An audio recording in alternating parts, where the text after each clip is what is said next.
Bumi disebut sebagai tempat kehidupan yang telah diciptakan dengan segala kelengkapannya, terutama keberadaan air yang menjadi sumber kehidupan. Dalam Al-Quran, Allah menjelaskan bahwa air merupakan unsur utama dalam kehidupan, sebagaimana disebutkan dalam Quran Surat Al-Anbiya ayat 30 yang berbunyi, "Dan kami jadikan dari air segala sesuatu yang hidup, maka mengapakah mereka tiada juga beriman?" Secara ilmiah, bumi terletak di zona Goldilocks atau habitable zone, yang berarti berada pada jarak yang tepat dari matahari sehingga memungkinkan air tetap dalam bentuk cair. Air inilah yang menjadi faktor utama dalam mendukung kehidupan semua makhluk. Kesempurnaan kerajaan Allah. Alam semesta ini memiliki keteraturan yang luar biasa, yang merupakan bukti dari kekuasaan Allah. Dalam Quran Surat Al-Mulk ayat 1, Allah berfirman, "Maha suci Allah yang menguasai segala kerajaan, dan Dia Maha Kuasa atas segala sesuatu." Ayat ini menunjukkan bahwa seluruh alam semesta berada dalam kendalinya dan berjalan sesuai dengan hukum yang telah ditetapkan. Selain itu, dalam Quran Surat Al-Mulk ayat 3, Allah juga berfirman, "Yang menciptakan 7 langit berlapis-lapis, tidak akan kamu lihat sesuatu yang tidak seimbang pada ciptaan Tuhan yang Maha Pengasih." Secara ilmiah, hukum-hukum fisika seperti gravitasi memungkinkan planet-planet tetap berada dalam orbitnya dengan stabil. Begitu juga dengan hukum termodinamika, yang menunjukkan bahwa energi dalam alam semesta tetap terjaga sesuai ketetapannya. Semua ini membuktikan bahwa penciptaan Allah sangat sempurna dan tidak ada yang sia-sia.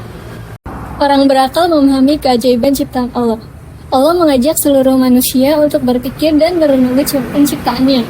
Dalam Quran Surat Ali Imran ayat 190 disebutkan bahwa sesungguhnya dalam penciptaan langit dan bumi dan pergantian malam dan siang terdapat tanda-tanda kebesaran Allah bagi orang yang berakal.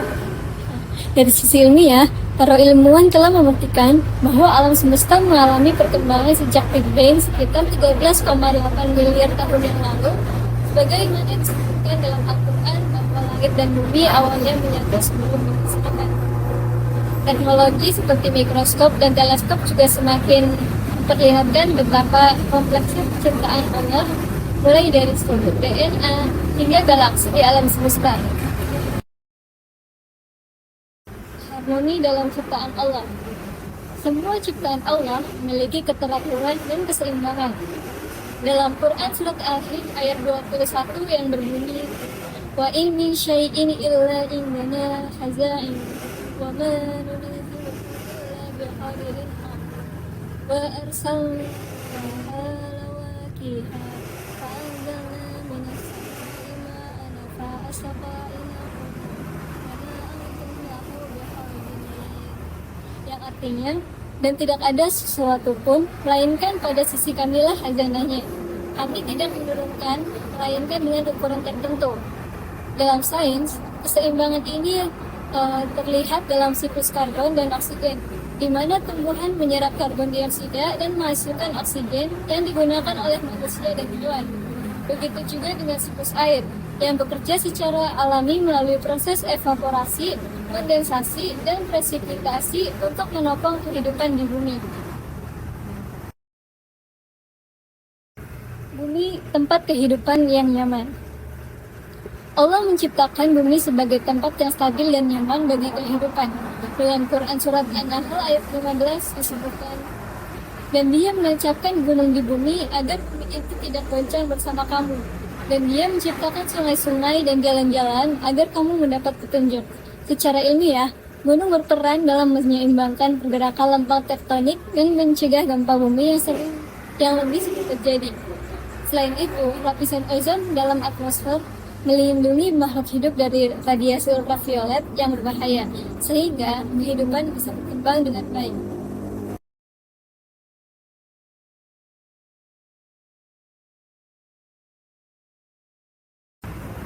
Awal penciptaan bumi. Dalam Al-Quran, penciptaan bumi dan langit disebutkan terjadi dalam 6 masa, seperti yang terdapat dalam Quran Surat Al-Qaf ayat 38, As-Sajdah ayat 4, dan Al-Hadid ayat 4. Namun, kata hari dalam ayat ini bukan berarti 24 jam seperti yang kita pahami sekarang, melainkan periode panjang yang sesuai dengan proses penciptaan alam. Ini sejalan dengan ilmu pengetahuan modern di mana bumi diperkirakan telah terbentuk sekitar 4,6 miliar tahun yang lalu melalui proses yang panjang dan bertahap. Dalam surat An-Naziat ayat 27-33, Allah menjelaskan tahapan penciptaan langit dan bumi. Secara ilmiah, proses ini dapat dihubungkan dengan 6 tahapan utama. Pertama, Big Bang yang terjadi sekitar 13,7 miliar tahun yang lalu yang menandai awal terciptanya ruang, waktu, dan materi. Kedua, alam semesta mulai mengembang, membentuk galaksi dan bintang. Ketiga, tata bentuk. Matahari mulai bersinar, dan bumi serta planet lain mulai berotasi. Keempat, bumi mulai mengalami evolusi geologi dan pembentukan atmosfer. Kelima, air mulai memenuhi bumi. Kemudian, kehidupan awal muncul. Dan keenam, makhluk hidup mulai berkembang, gunung-gunung terbentuk, serta keseimbangan ekosistem yang mulai terjaga. Penciptaan bumi dalam 2 masa. Dalam surat Fussilat ayat 9-12, Allah menyebutkan bahwa bumi diciptakan dalam 2 masa. Kemudian dalam 4 masa berikutnya disempurnakan agar dapat mendukung kehidupan. Dari sudut pandang sains, 2 masa pertama ini bisa dikaitkan dengan proses awal pembentukan bumi dari gas dan debu kosmik. Sedangkan 4 masa berikutnya menggambarkan proses pendinginan, pembentukan bumi, atmosfer, dan akhirnya memunculkan kehidupan. Ini menunjukkan bahwa Al-Quran memberikan gambaran yang sangat selaras dengan teori pembentukan bumi menurut ilmu geologi modern. Selanjutnya ada anatomi bumi. Bentuk dan ukuran bumi ada pada surat Al-Baqarah surat kedua ayat 22, Toha surat ke-20 ayat 53, dan Nuh surat ke-17 ayat 19, di mana menyatakan bumi merupakan sebuah hamparan, yang dimana terdapat Firaksyan, Mahdan, dan Bisatan, yang menyatakan bahwa bumi merupakan permukaan yang luas dan datar meskipun berbentuk bulat dan juga berfungsi untuk tempat tinggalnya makhluk hidup. Pernyataan menurut sains di mana sains membuktikan bahwa bumi itu berbentuk bulat, di mana dia itu agak pepet dekat kutub dengan keliling sekitar 40.100 km. Hal ini juga dinyatakan oleh Eratosthenes pada tahun 276 sebelum Masehi, di mana dia melakukan percobaan menggunakan bayangan matahari dan perbandingan sudut, dan juga sadar kalau bumi itu berbentuk bulat. Struktur bumi ada pada surat An-Nahl ayat 15, di mana artinya dan dia menancapkan gunung di bumi agar bumi itu tidak bergoncang bersama kamu, dan dia menciptakan sungai-sungai dan jalan-jalan kamu agar kamu itu mendapatkan petunjuk. Tafsirnya adalah terdapat kalimat menancapkan gunung, di mana hal ini gunung itu terletak di permukaan bumi melalui antar lempeng benua, yang dimana berfungsi untuk menjaga guncangan lempeng bumi.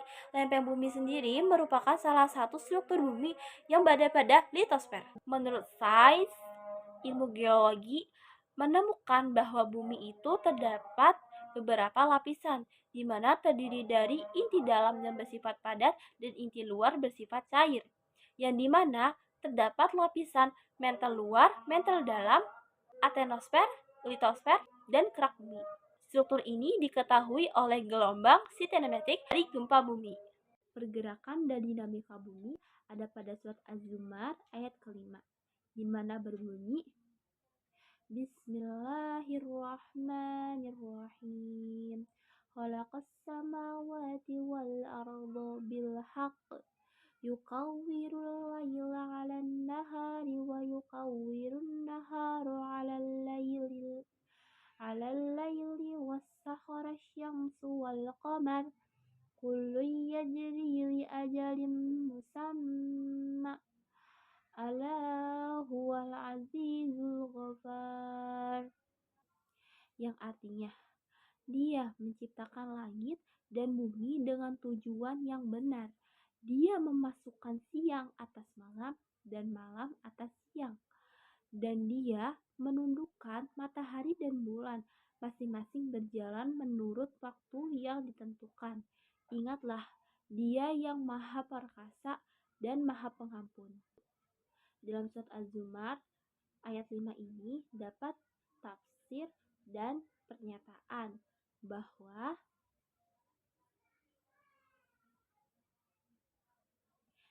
siang dan malam itu terjadi secara bertahap dan juga menunjukkan bahwa bumi itu berotasi pada porosnya. Selanjutnya ada proses geologi. Siklus geologi ada pada surat Fussilat ayat ke-9 yang dimana berbunyi Bismillahirrahmanirrahim. Qul a'innakum latakfuruna billadzi khalaqal arda fi yawmaini yataj'aluna lahu andada dzalika rabbul alamin. Di mana artinya, katakanlah, pantaskah kamu ingkar kepada Tuhan yang menciptakan bumi dalam 2 masa dan kamu adakah sekutu-sekutu baginya? Itulah Tuhan seluruh alam. Ditafsirkan bahwa yang dimaksud menciptakan bumi dalam 2 masa pada ayat ini yaitu menjadikan bumi yang bundar dan keras yang sebelumnya adalah berupa gumpalan asap dan terus-menerus berputar.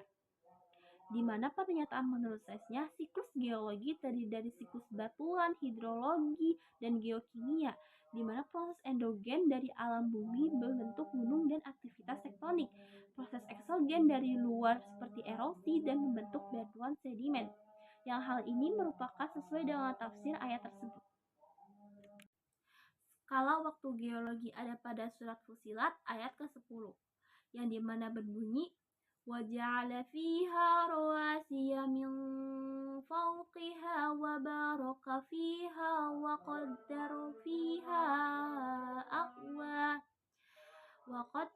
فِيهَا أَقْوَاتَهَا فِي 4 أَيَّامٍ سَوَاءً لِسَائِلِينَ, yang dimana artinya, dan dia ciptakan padanya gunung-gunung yang kokoh di atasnya, dan kemudian dia berkahi dan dia tentukan makanan-makanan bagi penghuninya dalam 4 masa, memadai untuk memenuhi kebutuhan mereka yang memerlukan.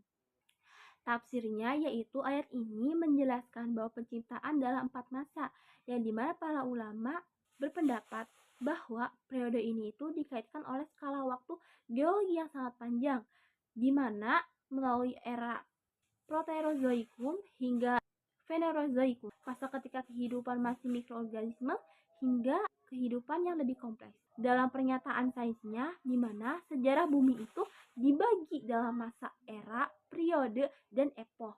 Terdapat masa geologi utama yaitu Haden, Arken, Proterozoikum hingga Phanerozoikum, di mana terdapat era penting yaitu era Paleozoikum, hewan air, Mesozoikum, dinosaurus, dan Kenozoikum, yaitu mamalia. Selanjutnya bab 5, bumi yang dinamis. Bumi merupakan planet yang terus mengalami perubahan sejak awal pembentukannya. Gerakan yang terjadi tidak hanya sebatas rotasi dan revolusi, tetapi juga pergerakan di dalam kerak bumi, mantel, serta inti bumi. Fenomena seperti gempa bumi, gunung meletus, dan pergeseran lempeng merupakan bagian dinamika bumi.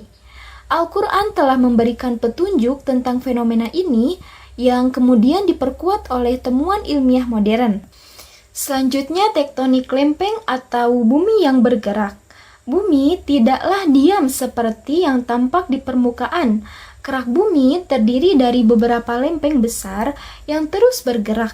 Pergerakan ini dapat berupa tabrakan, pergeseran, atau pergerakan menjauh, yang kemudian menyebabkan berbagai fenomena geologi seperti gempa bumi, gunung meletus, serta pembentukan pegunungan dan palung laut.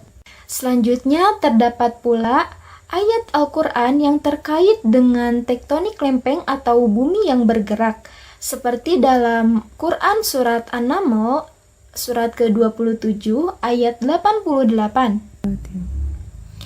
Yang artinya, dan engkau akan melihat gunung-gunung yang engkau kira tetap di tempatnya, padahal ia berjalan seperti awan berjalan.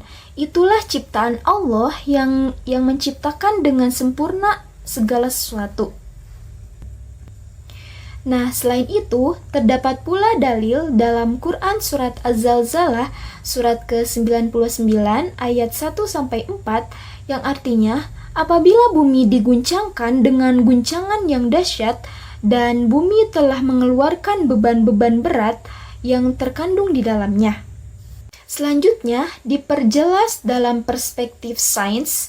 Secara ilmiah, pergerakan gunung dijelaskan melalui teori tektonik lempeng. Gunung berbentuk akibat tabrakan lempeng yang saling menekan, seperti yang terjadi pada pegunungan Himalaya akibat tabrakan lempeng Hindia dan Eurasia. Selain itu, gempa bumi dan tsunami terjadi karena pelepasan energi dari pergerakan lempeng yang menumpuk selama ratusan tahun. Al-Quran mengisyaratkan bahwa gunung-gunung tidaklah diam, melainkan bergerak seperti awan-awan. Ini sejalan dengan teori pergerakan benua yang pertama kali dikemukakan oleh Alfred Wegener dan kemudian dikembangkan menjadi teori tektonik lempeng. Selanjutnya yang kedua, proses hidrologi atau daur air yang sempurna. Air merupakan elemen penting bagi kehidupan di bumi. Siklus air yang terjadi di bumi memastikan bahwa air terus tersedia di semua makhluk hidup. Proses ini mencangkup penguapan, kondensasi, pembentukan awan, presipitasi atau hujan, hingga infiltrasi ke dalam tanah dan aliran ke sungai serta laut. Nah, dalam proses hidrologi ini terdapat dalil dalam Al-Quran, Quran Surat An-Nur, surat ke-24 ayat 43, yang artinya, tidakkah engkau melihat bahwa Allah menjadikan awan bergerak perlahan, kemudian mengumpulkannya, lalu dia menjadikannya bertumpuk-tumpuk, lalu engkau lihat hujan keluar dari celah-celahnya. Nah, selanjutnya terdapat dalil pula dalam Quran Surat Ar-Ra'd ayat 17, yang artinya Allah telah menurunkan air dari langit, maka mengalirlah ia air ditambah-tambah menurut ukurannya. Nah, dalam hal ini pun dilihat dalam perspektif sains, proses hidrologi telah lama menjadi kajian ilmuwan.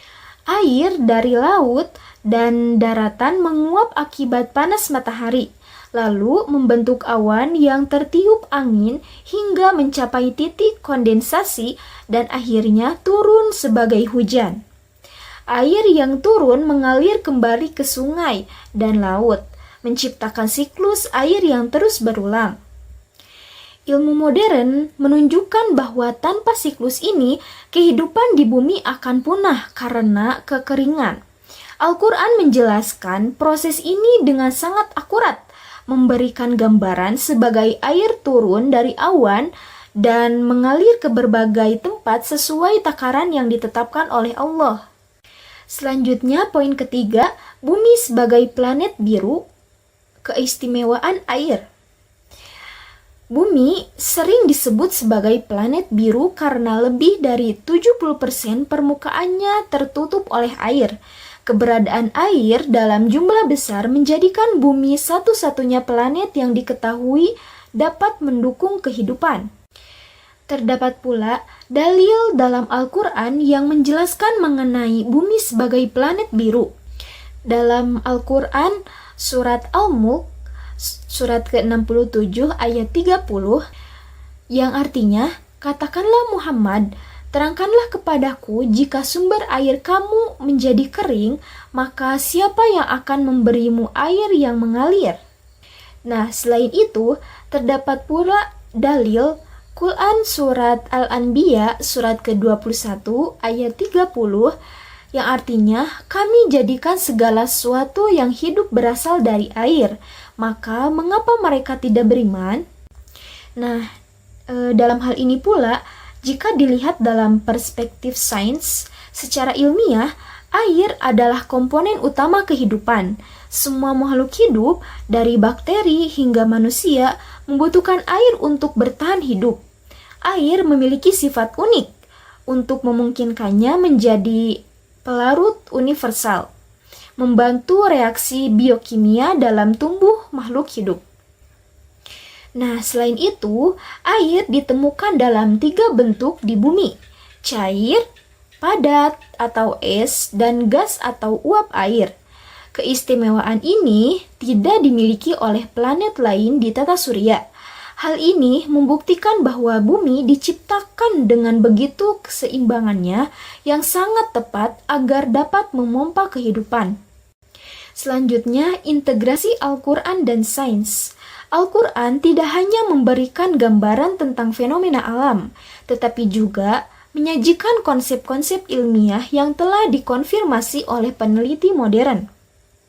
Yang pertama, pergerakan lempeng tektonik sesuai dengan ayat An-Naml surat ke-27 ayat 88 tentang gunung yang berjalan seperti awan.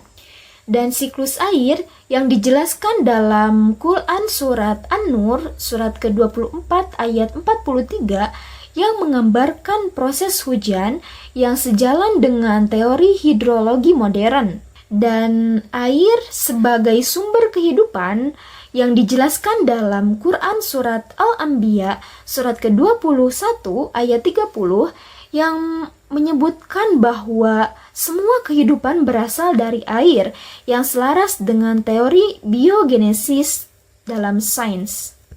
Selanjutnya bab 6, samudra, cuaca, dan iklim dalam perspektif Al-Quran dan sains. Nah, pada bab ini membahas hubungan antara fenomena laut dan iklim sebagaimana dijelaskan dalam Al-Quran dan bagaimana sains modern mengonfirmasi konsep-konsep tersebut. Laut dan samudra bukan hanya sekedar bagian dari ekosistem bumi, tetapi juga memiliki peran penting dalam mengatur kehidupan, cuaca, dan iklim global.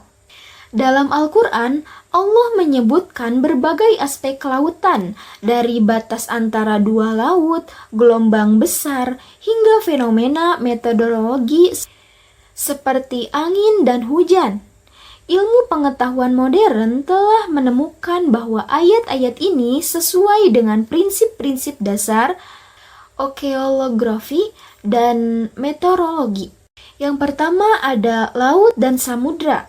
Al-Quran menyebutkan banyak ayat tentang laut dan samudra, menggambarkan bagaimana Allah menciptakan laut sebagai tempat kehidupan dan sarana transportasi bagi manusia.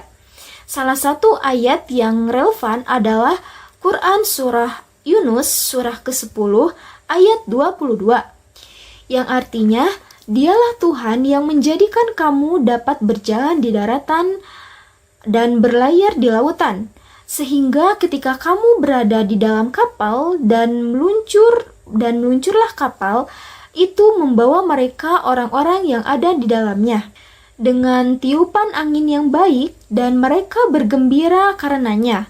Tiba-tiba datanglah badai dan gelombang menimpanya dari segenap penjuru dan mereka mengira telah terkepung. Maka mereka berdoa dengan tulus ikhlas kepada Allah semata, seraya berkata, sekiranya Engkau menyelamatkan kami dari bahaya ini, pasti kami termasuk orang-orang yang bersyukur. Nah, ayat ini menunjukkan bagaimana manusia seringkali merasa aman dalam perjalanan di laut. Tetapi ketika badai datang, mereka kembali mengingat kepada Allah. Hal ini mengilustrasikan betapa dahsyatnya kekuatan laut yang dalam kajian sains terbukti memiliki gelombang besar akibat angin, pasang surut, dan aktivitas geologis bahwa laut seperti tsunami. Selain itu, Al-Quran juga membahas tentang fenomena dua laut yang tidak bercampur dalam surah Ar-Rahman, surah ke-55 ayat 19-20, yang artinya, Dia memberikan dua laut mengalir dan kemudian keduanya bertemu. Di antara keduanya ada batas yang tidak dilampaui oleh masing-masingnya. Dalam sains, konsep ini dijelaskan oleh perbedaan salinitas, densitas, dan suhu air laut yang penyebabnya terbentuk oleh halos lain, yaitu lapisan pemisah antara dua air dengan sifat yang berbeda. Hal ini dapat diamati di Selat Gibraltar, di mana air laut Mediterania yang lebih asin dan lebih padat bertemu dengan air Samudra Atlantik yang lebih tawar dan ringan, tetapi keduanya tidak langsung bercampur. Laut juga memiliki peran dalam mengatur suhu bumi melalui arus laut seperti Atlantic Meridional Overturning Calculation, atau bisa dikatakan juga dengan AMUZ. Arus ini berfungsi seperti ban berjalan yang mengalirkan air hangat dari daerah tropis ke kutub dan mengembalikan air dingin ke daerah ekuator, berperan penting dalam mengatur iklim global. Selanjutnya, poin B, sumber daya laut. Laut bukan hanya tempat bagi berbagai fenomena alam, tetapi juga menyimpan sumber daya yang sangat besar. Allah menyebutkan dalam surah Ar-Rahman, surah ke-55 ayat 22, yang artinya dari keduanya keluar mutiara dan marjan. Nah, secara ilmiah, mutiara terbentuk dalam tubuh moluska seperti kerang mutiara ketika ada benda asing yang masuk ke dalam cangkangnya. Kerang kemudian mengeluarkan lapisan kalsium karbonat yang membentuk lapisan mutiara. Nah, hal ini menunjukkan bagaimana laut tidak hanya menjadi ekosistem bagi makhluk hidup, tetapi juga sumber kekayaan bagi manusia. Di sisi lain, laut memiliki sumber daya hayati, seperti ikan, udang, dan rumput laut, serta sumber daya non-hayati, seperti minyak bumi dan gas alam. Sains juga menjelaskan bahwa perbedaan temperatur dan arus laut mempengaruhi distribusi sumber daya ini, yang dimana daerah yang kaya akan upwelling atau naiknya air dari dasar laut cenderung memiliki ekosistem yang lebih subur karena membawa nutrisi dari dasar laut ke permukaan. Selanjutnya poin C, iklim dan cuaca. Iklim dan cuaca juga banyak disebutkan dalam Al-Quran sebagai salah satu tanda kebesaran Allah. Surah Al-Furqan, surah ke-25 ayat 48 menjelaskan tentang bagaimana angin menjadi awan sebelum hujan turun. Yang mana ayat tersebut mengandung arti, dan dialah yang meniupkan angin sebagai pembawa kabar gembira sebelum kedatangan rahmatnya. Dan kami turunkan dari langit air yang sangat bersih. Nah, ayat ini sesuai dengan pemahaman metodologi modern, di mana angin memiliki peran penting dalam membentuk awan dan menemukan pola hujan. Proses ini terjadi melalui siklus hidrologi, di mana air menguap, membentuk awan, dan turun kembali sebagai hujan. Fenomena seperti muson, El Niño, dan La Nina juga berperan dalam menemukan pola curah hujan di mana berbagai belahan dunia. Di Indonesia misalnya, angin muson membawa hujan pada bulan Desember sampai Januari sampai Februari dan menyebabkan kemarau pada bulan Juni, Juli sampai Agustus. Dan dijelaskan pula dalam Al-Quran fenomena kilat dan petir dalam surah Ar-Rum, surah ke-30 ayat 24, yang artinya, dan di antara tanda-tanda kebesarannya, dia memperlihatkan kilat kepadamu untuk menimbulkan kekuatan dan harapan. Dan dia menurunkan air hujan dari langit, lalu dengan air itu dihidupkan bumi setelah mati. Nah, dalam kajian sainsnya, kilat terjadi akibat perbedaan muatan listrik antara awan dan bumi. Selain memberikan cahaya dan suara yang menggelegar, petir juga berperan dalam membantu pembentukan nitrogen oksida yang kemudian diserap oleh tanah sebagai pupuk alami bagi tanaman. Selanjutnya ada integrasi Al-Quran dan sains. Dari berbagai ayat di atas dapat disimpulkan bahwa Al-Quran telah menjelaskan fenomena laut dan iklim dengan cara yang sesuai dengan penemuan sains modern. Konsep seperti batas antara dua laut, siklus hujan, pergerakan angin, dan peran laut dalam mengatur iklim semua telah disebutkan dalam Al-Quran lebih dari 1400 tahun yang lalu.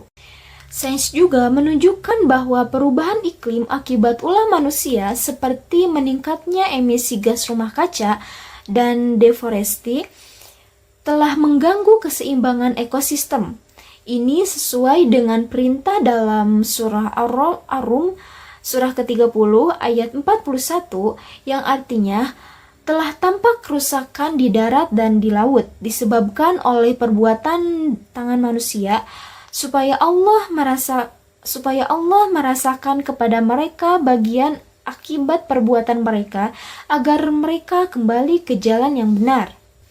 Oleh karena itu, Al-Quran tidak hanya memberikan petunjuk ilmiah, tetapi juga peringatan normal agar manusia menjaga keseimbangan alam. Ilmu pengetahuan dapat membantu memahami berbagai sistem bumi bekerja, tetapi tanggung jawab untuk menjaga lingkungan tetap ada pada manusia. Nah, pada bab ini menegaskan bahwa alam semesta adalah tanda kebesaran Allah yang dapat dipahami melalui ilmu pengetahuan. Dengan memahami laut, iklim, dan fenomena alam lainnya, manusia diharapkan lebih sadar akan kebesaran Sang Pencipta yang lebih bertanggung jawab dalam menjaga bumi darinya.